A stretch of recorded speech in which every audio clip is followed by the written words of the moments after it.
ప్రస్థానంతోనే ప్రారంభం కావాలి ప్రక్షాళన. ప్రసాద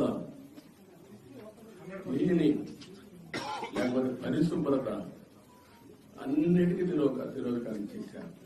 తిరుమల ఒక పవిత్రమైన దివ్యక్షేత్రం. ఈ పవిత్రమైన దివ్యక్షేత్రాన్ని అపవిత్రం చేయడం భావ్యం కాదు.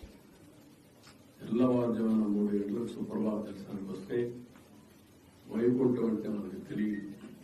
పుస్తకాలను చదువుతాం, వైకుంఠానికి పోవాలని కోరుకుంటాం చనిపోయిన తర్వాత.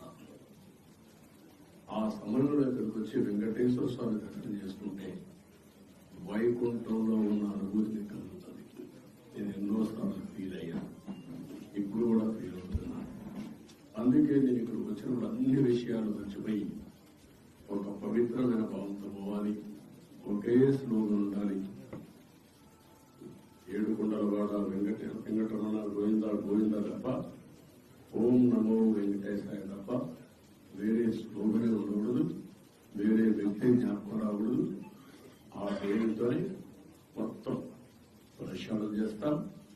మళ్లీ భారతదేశం కాకుండా ప్రపంచం మొత్తం అభినందించే విధంగా ఈ టీడీపీని తీర్చిదిద్దామని తెలియజేసుకుంటూ